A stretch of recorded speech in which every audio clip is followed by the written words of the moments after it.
E agora sim, então, eu gostaria de dar início à nossa programação de conteúdos, convidando aqui ao palco o coordenador do INCT ETEs Sustentáveis, professor doutor Carlos Chernicharo.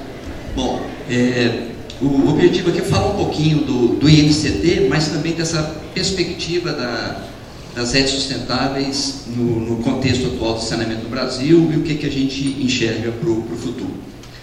Bom, o cenário de esgotamento sanitário, o Gustavo falou alguns números da América Latina, mas do Brasil, um cenário bastante crítico, né? Apesar da gente ter uma cobertura de esgotamento podendo ser considerada razoável, 60%, alguma coisa nesse sentido, mas ainda muita coisa por ser feita, principalmente em termos de tratamento do esgoto. Os números não são muito precisos, mas alguma coisa em torno de 40% do esgoto tratado, portanto, muita coisa para ser feita. Aqui os dados recentes da ANA mostram alguns números de interesse em termos de esgoto coletado e tratado, soluções individuais, coletado e não tratado, e não coletado e não tratado. Mas chama atenção o número de ETEs desse levantamento recente da ANA. A gente tem um quantitativo expressivo de ETEs, é verdade que muitas de pequeno porte, mas também alguns outros números que preocupam têm relação com a questão da cobertura por região do país, né? Diferenças muito grandes e preocupantes. Então, desse número de estações, ele identificou nesse levantamento da ANA mais de 900 reatores anaeróbios, o ASB, ou parentes do ASB, tipo o HALFs também, em todo o país. Esse número de reatores representa alguma coisa como 40% de todas as ETEs instaladas no Brasil utilizam a tecnologia anaeróbia, e a gente tem compartilhado esse número, que o Brasil tem o maior parque de reatores anaeróbios do mundo para tratamento de esgotos domésticos. E esse cenário, né, traz oportunidades únicas, muito grandes para o Brasil. Por quê? Porque, na realidade, se a gente verifica algumas das vantagens dos reatores anaeróbios, por exemplo, em termos de consumo de energia, uma tecnologia clássica, convencional de tratamento de esgoto por lodos ativados, tem um consumo da ordem de 25 kWh por habitante por ano. Esses números são variados, em alguns casos um pouco menos, em outros casos mais, depende da tipologia do tratamento de esgoto, mas é um número de referência. Se a gente propõe uma alternativa onde o consumo energético é menor, ou não existe, no caso de, por exemplo, uma combinação de WASB com filtros percoladores, a gente já passa de um déficit para uma possibilidade de recuperação de energia, que possivelmente esse número, 15 kWh habitante por ano, um número médio, talvez ele fosse suficiente, por exemplo, para uma combinação WASB-lodo ativado. Então a questão energética é muito importante. Talvez no Brasil não seja tanto, porque as nossas tarifas, comparadas com o cenário internacional, não são tão elevadas, mas imagino que a Ana vai falar um pouquinho amanhã sobre o cenário na Inglaterra, né? A busca que eles têm por sistemas com menor consumo energético. Mas além da questão da energia, onde a gente tem uma demanda baixa ou eventualmente nula nos sistemas que utilizam processos anaeróbios, a gente tem outras vantagens associadas também com a questão da produção de lodo, pelo menos, né, da ordem de 5 vezes inferior do que o do processo clássico, lodos ativados, custos operacionais cerca de 10 vezes inferiores, e também números de economia de CAPEX, da ordem de 20% a 50%. Bom, como é que a gente vem tratando o esgoto no Brasil? A gente está chamando aqui de ETEs do presente e ETEs convencionais. Então a gente olha muito a fase líquida, né, e tem normalmente como destinação final do esgoto um corpo d'água, um corpo receptor hídrico. E nesse sentido os projetos são baseados quase que exclusivamente em legislações ambientais, padrões de lançamento, padrões dos corpos receptores. Essas ETEs convencionais, se bem projetadas, construídas e operadas, elas oferecem sim elevadas eficiências de remoção de matéria orgânica, nutrientes, patógenos, cumprindo um papel importante de controle da poluição da água, mas não é a realidade em grande parte dos casos, e pior, existe uma ausência de percepção de possibilidade de um retorno financeiro com o tratamento de esgoto. Paga-se pela disposição do lodo para aterros, lixões ou rios, tem gastos com transporte, emissões de gás de efeito estufa no transporte e nos próprios aterros ou lixões, redução de vida útil de aterro. O biogás é desperdiçado, na maioria dos casos é simplesmente queimado. Quando muitas vezes queimadores ineficientes não conseguem destruir o metano na sua integridade, ocorrência de emissões odorantes e de metano, perda de potencial energético, e o líquido tratado e disposto em cursos d'água, muitas vezes agregando um residual indesejado de matéria orgânica, de nutrientes e de patógenos. No entanto, os estudos mais recentes dos últimos 15, 20 anos mostram que os subprodutos do tratamento de esgoto em sistemas anaeróbios, eles podem apresentar um elevado potencial de aproveitamento. No entanto, a situação no Brasil mostra poucos esforços, a gente talvez consiga citar alguns poucos exemplos. O Paraná, a Sanepar é um exemplo que pode ser citado, a diretora de meio ambiente, esqueci o nome, a Fabiana mencionou algumas ações nesse sentido. A gente já vem trabalhando com os parceiros da Sanepar há algum tempo. Aqui a gente observa iniciativas, mas são ainda muito poucas, considerado o Brasil como um todo. Poucos esforços, muito incipientes, e quando realizados de maneira ainda desarticulada. Aqui vou citar dois exemplos, um no caso do fósforo. Então, a precipitação do fósforo como extruvita, ele é um grande problema, traz custos operacionais muito grandes por conta do problema da precipitação do fósforo no local indevido. No entanto, pode ocorrer a recuperação desse fósforo como extruvita, que é um produto que tem valor agregado. A Ana também vai citar, vai explorar esse aspecto mais na palestra dela amanhã. Outra possibilidade, outro subproduto importante do ponto de vista de energia seria o biogás, que é simplesmente queimado, mas por que não pensar em aproveitamento energético? Cristo vai mencionar, vai abordar isso na palestra hoje, dizendo das possibilidades que existem reais em termos de Brasil. Eu aprofundo um pouquinho aqui a questão do potencial de recuperação de recursos, energia e nutrientes, partindo da composição do esgoto. Essa bola azul aqui, que parece que é toda azul, tem uma pequena mancha marrom aqui, que representa os sólidos. Então, o esgoto é mais ou menos isso, 99,9% água, 0,1% de sólidos, e esses sólidos contêm matéria orgânica. Portanto, contém carboidrato, proteína e lipídio, e isso confere, então, energia química contida no esgoto. Se a gente utiliza, e obviamente também nitrogênio, fósforo e enxofre, pela composição da matéria orgânica. Se a gente parte do princípio de tratar o esgoto utilizando um processo anaeróbio, como o primeiro estágio que seja, então a gente vai ter a transformação dessa matéria orgânica nesses subprodutos, e isso traz para a gente o metano, que é um gás energético, o principal componente do biogás, e ainda a possibilidade de recuperação de nutrientes, aqui mencionados nitrogênio, fósforo e enxofre, que a gente vai abordar rapidamente em alguns slides seguintes.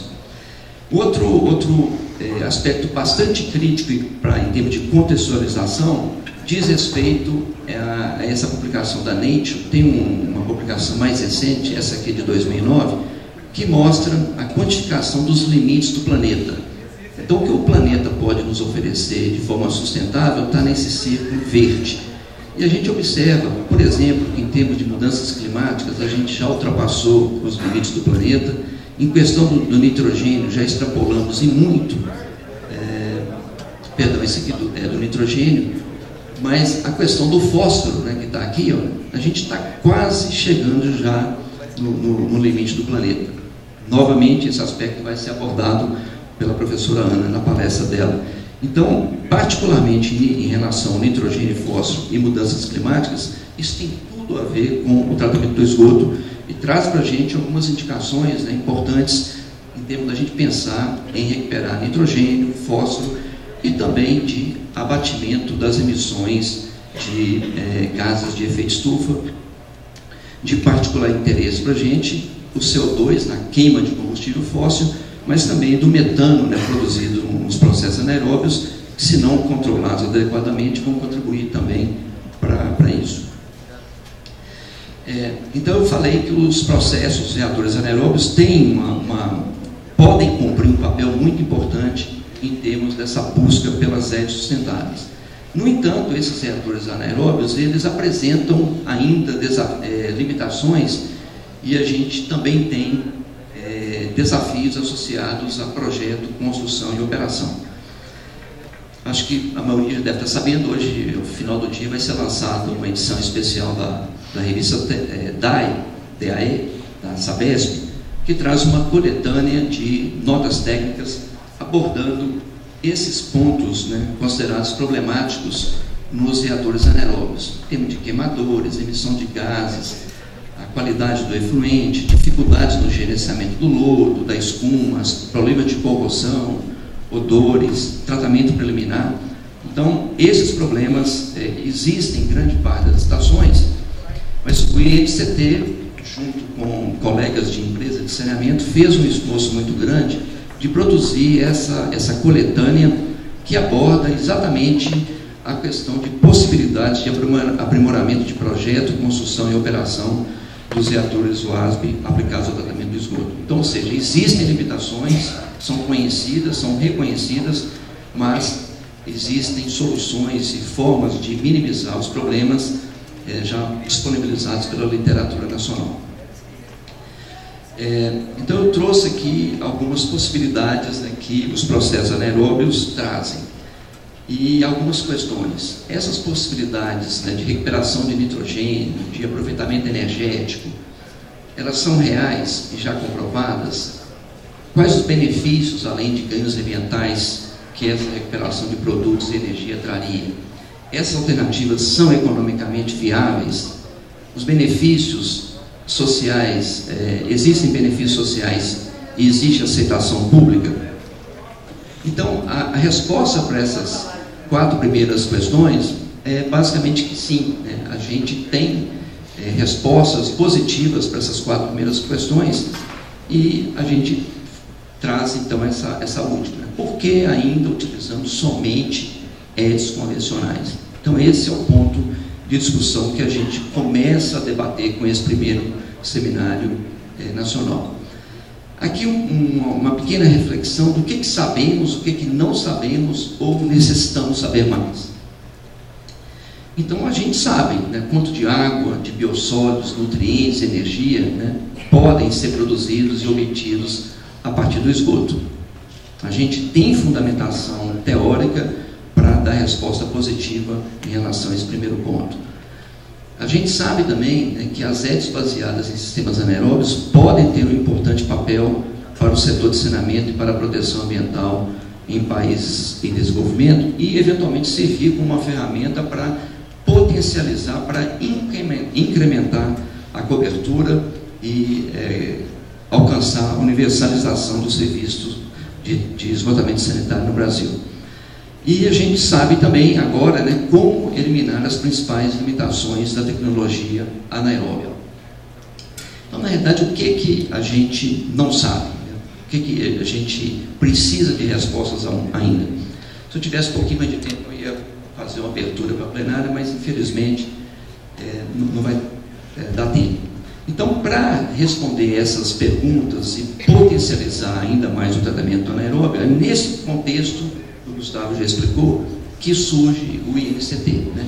Qual a contribuição que a gente espera e pensa que pode dar para o futuro de tratamento de esgotos no Brasil. Então, o que seria necessário? Acho que está resumindo ali. Buscar conhecimento científico e tecnológico para lidar com a grande quantidade e variedade de problemas relacionados ao tratamento de águas residuárias, particularmente no desenvolvimento de sistemas mais sustentáveis que permitam a utilização de efluentes tratados, geração de energia a partir do biogás e recuperação e uso dos subprodutos sólidos. Esses são os 3 tópicos principais que a gente vem trabalhando. Isso está mais ou menos representado aqui num fluxograma que fica bastante diferente daquele que eu mostrei antes de uma ET convencional. Eu não vou discutir esses aspectos relacionados ao tratamento preliminar, mas existem possibilidades reais e recentes. Por exemplo, na Europa já existem plantas na Holanda que fazem a recuperação da celulose do papel higiênico. O papel higiênico é um outro ponto de discussão, né? No Brasil se lança pouco papel higiênico no vaso sanitário. Essa é uma discussão também do interesse que a gente vem trabalhando no INCT. Mas já existem plantas em escala real na Holanda que fazem a recuperação da celulose para a fabricação de asfalto para utilização em ciclovias como um dos usos, ou de recuperação de energia. Mas aqui a gente traz, por exemplo, algumas perspectivas para ETs de pequeno porte, para uso do biogás, né? Por exemplo, um tratamento simplificado e usos, por exemplo, para cocção, para aquecimento de água, para a população que vive no entorno da ET. Eu sei que a Sanepar já praticou isso aqui no passado, né? Por que não pratica mais? Então são questões que a gente está voltando a estudar. O efluente tratado, o lançamento no curso d'água ficaria como a última opção. A gente tem possibilidades de uso na ET, uso na indústria, fertirrigação, e para o lodo, né, a fase sólida, também a gente tem um conjunto de possibilidades, né, que não o envio para o aterro sanitário. O aterro sanitário nem aparece nessa figura. A gente pode usar biogás para fazer a higienização térmica do lodo, né, e diferentes usos, recuperação de área degradada, atividades agro-silvopastoris, etc. Se a gente pega uma ET de grande porte, a gente já traz um outro contexto de possibilidade, né, de cogeração de eletricidade e calor, que é uma outra forma de utilização do biogás, eletricidade para uso local, para exportar, para colocar no grid, e o calor, novamente, para tirar a umidade e higienização do lodo. E a parte de água mesmo, e no caso do lodo, né, também a possibilidade de uso de secadores térmicos, que também vai ser tema de outra palestra. O INCT ele foi organizado segundo esses pilares estratégicos. A gente está preocupado na ET, mas estamos preocupados no esgoto antes mesmo dele chegar na ET. Gerenciamento do sistema de coleta e transporte, atuando inclusive na sensibilização de usuários. Projetos afins com a fase gasosa, controle de emissões, recuperação energética, com a fase sólida, gerenciamento e valoração dos subprodutos, e na fase líquida, uma série de ações de remoção de microcontaminantes, remoção e recuperação de nutrientes, produção de água para reuso. Dois pilares mais estruturantes do INCT, de nucleação de competências, formação de recursos humanos, ferramentas para tomada de decisão em aspectos legais, gestão, capacitação e transmissão de conhecimento. É um projeto em rede, o Gustavo já falou, essas são as instituições e coordenadores que compõem o núcleo de universidades, mas junto com essas universidades vem também parcerias internacionais que estão sendo firmadas com os 5 continentes, e também uma estruturação importante, né, com outras universidades do mundo, mas também com empresas de saneamento, com agências ambientais, e também com fabricantes de equipamentos. Então essa é a forma que a gente vem trabalhando, a universidade para fora, né, expandindo em cooperação e acordos de cooperação com diversos entes que atuam no setor. As principais contribuições, eu não vou ler, mas aí basta vocês darem uma olhadinha. A gente poderia chamar a atenção, por exemplo, para a realização de fóruns técnicos, que a gente tem um programa já iniciando esse ano e continua ano que vem, guias técnicos, livros, capacitação de profissionais, sensibilização do usuário, etc. Então, eu já estou caminhando para encerrar. Então, na organização desse seminário, né, a articulação das 7 instituições que compõem o INCT, numa reunião em maio que a gente teve em Belo Horizonte, né, então a gente concebeu esse seminário associando os painéis, a questão do esgoto, ele está associado ao painel 1, a questão da fase gasosa associada ao painel 2, a gente vai ver exemplos, né, nesse aspecto, gestão e capacitação e transmissão de conhecimento, com 2 painéis, o 3, que é gestão e capacitação e transmissão para a sociedade, e também para o setor empresarial e governo. A fase sólida está associada ao painel 4, o lodo de esgoto. A fase líquida associada ao painel 5. E essa parte de ferramentas está associada então ao painel 6, né, ferramentas de apoio à tomada de decisão para a seleção de tecnologias sustentáveis de tratamento de esgoto. Então, estou aqui nos meus 2 últimos slides.